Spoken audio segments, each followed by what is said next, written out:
Hey everyone, welcome back to the channel. Today's video I've got some recent pickups and a Ship My Cards order that I just got back. Shout out to Ship My Cards because I requested this on November 6th and it is November 8th and I just got my cards from them. So it just took 2 days to get my cards, which is awesome. It's almost like PSA when you have an order complete and they send it back like the next day. Really like that. So there's going to be a theme for this video, which is going to be really cool parallels. Now this first card is not a parallel. This is like the only kind of random card that I bought recently, but yeah, I do like to collect some contender rookies of certain NFL players that I like. So Julio Jones, probably my favorite NFL player, honestly. This guy was just absolute stud receiver. So he had his rookie in 2011 and the cracked ice didn't start until 2012, I'm pretty sure. So kind of sucks. I would love if there was like a cracked ice parallel of this. That would for sure be a card I'd want, but still just the base contenders, really nice card there. Alright, so now next card up, this is where we're going to get into the really cool parallels. So this is the 2023 Upper Deck Flagship High Gloss Connor McDavid. One bonus here, which is cool. It's number 1 of 10, so a little bit extra cool. But what makes this card so great, in my opinion, is that, you know, every year a player's main card, in my opinion, well, I think it's just common knowledge, is their main card is Upper Deck, like their Upper Deck flagship card.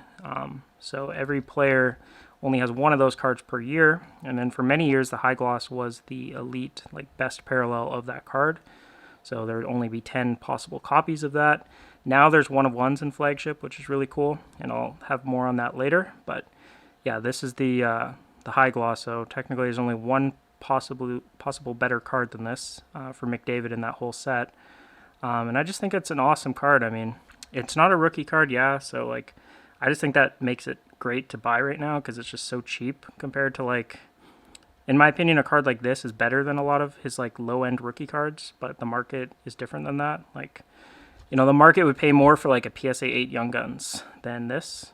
And that doesn't quite make sense to me because I just think this is way cooler than a base PSA 8 Young Guns. But anyways, what's cool about this one is this has his best ever season on the back of it. Now this technically, that was last year and this is the 2023, so this card more represents the season for the current year, which so far he's off to a really bad start.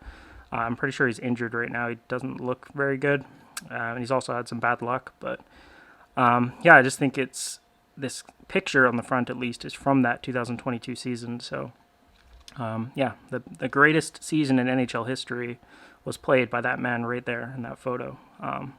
Sorry, modern NHL history. People are going to get mad when I say that, but yeah, at least since the salary cap era, 100%, no one's even done anything remotely close to that season that McDavid just had. So I think this is an incredible card. And the next card I have is actually, I think, even cooler because this is the true season, the 2022 Upper Deck High Gloss. And for this year of Upper Deck, there is no 1 of 1s.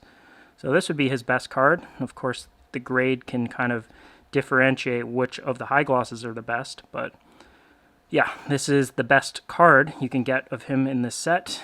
And I actually think this one is really cool with that like profile picture.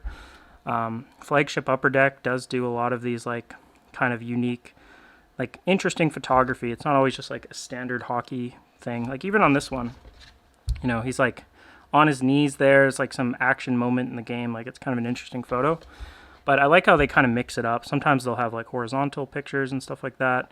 If this would be like tops, usually these like fancy photos are like SSP short print variations and stuff. But for Upper Deck, they'll just use like interesting photos for like the base card. So yeah, both of these cards I was able to get for around 400 Canadian dollars per card. And I mean, to me, that's just a no-brainer. Like it's just a no-brainer card. And yeah, I just think it's really cool to own some McDavid high glosses because the rookie card, that is like an ultimate McDavid grail, and that one is out of my range right now. So, and I've considered doing some like consolidation and selling like all my best cards to try and get a McDavid rookie high gloss.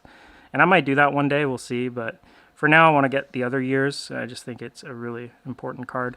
As for this CSG, I actually think these are pretty nice holders, but you know, this will be getting snapped for sure. So if it gets a PSA 8, that's completely fine. Even if this got a PSA 7, don't really care. It's the best parallel. So grades, when you have the top parallel and it's rare, grade is just not that important in my opinion. So yeah, this is a awesome card, and I even like how, like, you know, it's kind of just the base card. There's just a little bit. There's some holofoil there, a little bit of that, a little bit of holofoil there, and then the serial number. It's not like, you know, superfractor and platinum. It's not like spectacular looking, but it's just more like the importance of the card. So that is a really cool one. All right, so there's a few kind of random smaller cards in this that I had. Here's a nice rainbow speckled foil for Pedersen. I have Pedersen's high gloss from this year, but I still think, like, these speckled foils, you know, that's a nicer looking card than a high gloss. But you know what? With parallels, it's not all about the eye appeal to me. Like, this can look nicer, and it's still nowhere as nice as a high gloss. So, yeah. These, to me, though, these are the nicest looking flagship parallels, the rainbow speckle foils. I originally was against these because they're from EPAC, but I think I just have to accept the fact that EPAC is not going away, and it's like, you know, it's a legit, like, pack pulled card in a sense. Like, you have to pull the base cards and then, you know, level them up into these on the EPAC platform. So it's a legit parallel, and they're definitely going to keep up with that in the future. So, and you can't even argue against how nice that looks. Like, that's really nice. And here is, was this a clear cut? This barely even looks like a clear cut. There's no way I bought a base card of Tage Thompson. So yeah, okay. There's just the paper in the back of it. So yeah, there's a couple of Tage Thompsons. I was buying these because it's his first Upper Deck flagship with the Buffalo logo. So just gonna maybe grade those in the future. This one will just be for my collection. I don't know what I'll do with it. Maybe grade it. We will see. All right, next from the Ship My Cards. So this was a small Ship My Cards. Only had 5 cards in it. This was one I picked up on an auction for like $50 or less than that, I think. So 2013 red prism out of Panini Prism. So just for $50, I mean, it's a color refractor of Sidney Crosby. I think it's pretty cool. Not a card I'm going to collect, so I mean, maybe I'll throw it on the eBay store. This is like a great like mystery pack card. I used to sell some mystery packs, and like a card like this, it's not that expensive, but you know, you wouldn't be that disappointed if you bought a $40 mystery pack and pulled this. You'd be pretty happy with it, I think. So it's like a good card for something like that. But yeah, just kind of a random one picked up on an auction.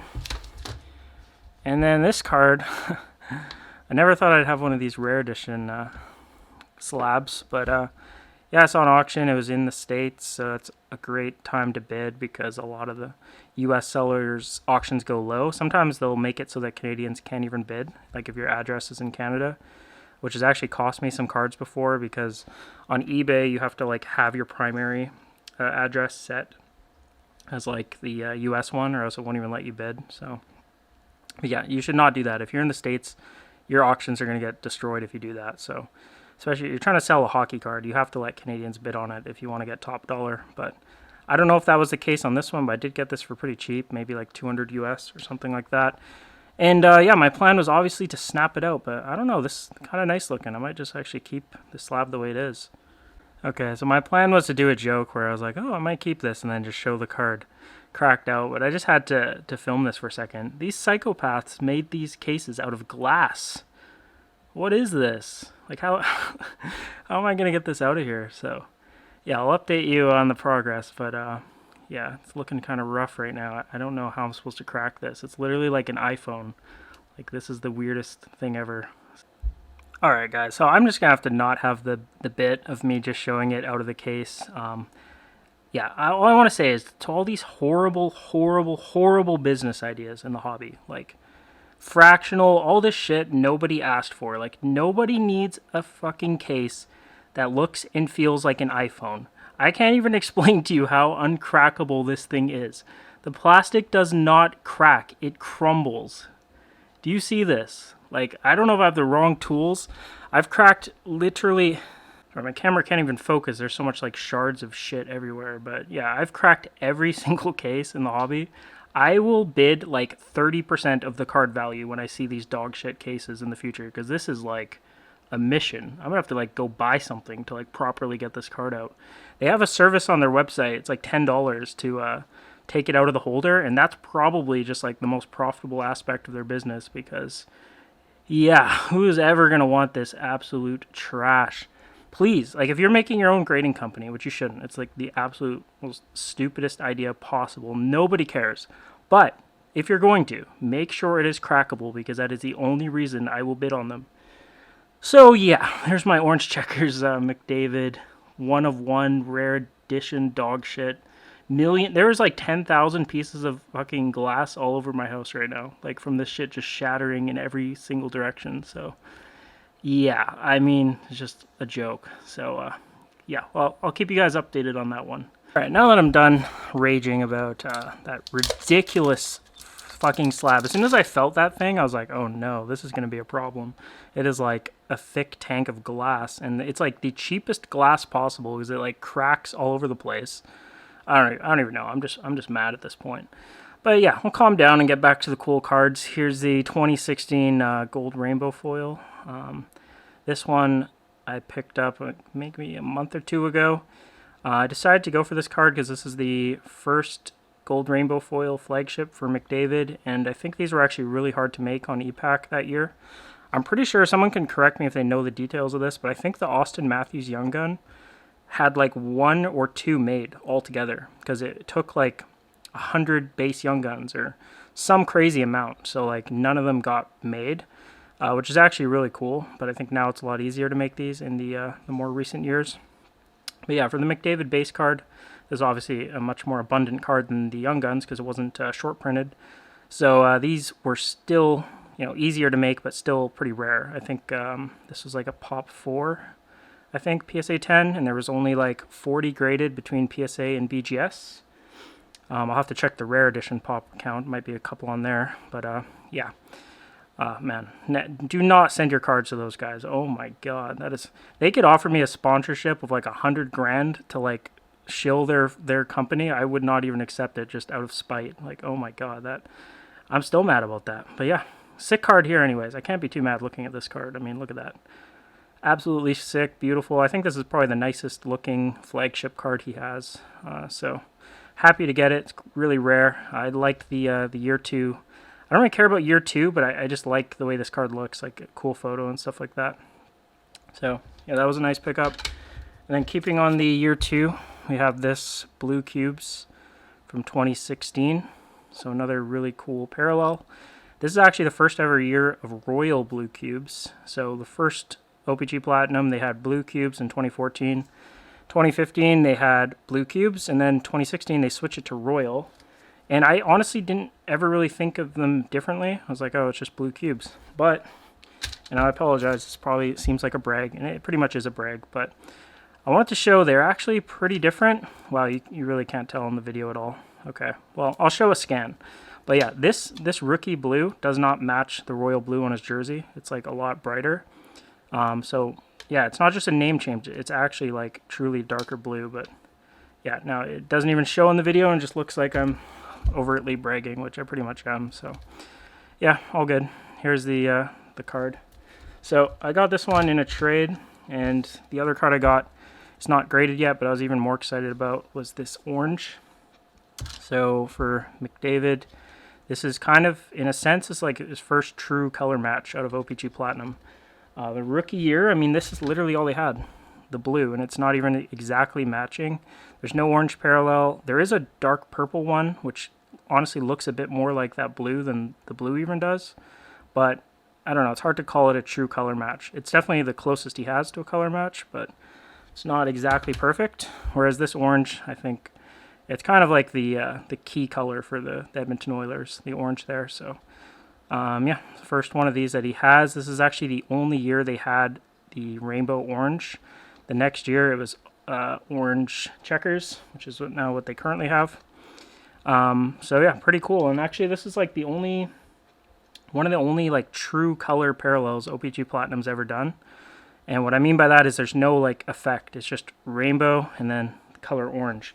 Usually the obviously they have these crazy like mosaic effect. Like this is basically a black finite effect from like football, Panini football, but it's just blue instead. But yeah, they usually don't do the colors like that. Like in the current set, none of the colors are just like classic basic color. So it's almost like a Topps Chrome card in a way. So I think that's a really cool card. This one will probably grade a 9. Has a few flaws on it, but very nice centering on it. So really cool one to pick up.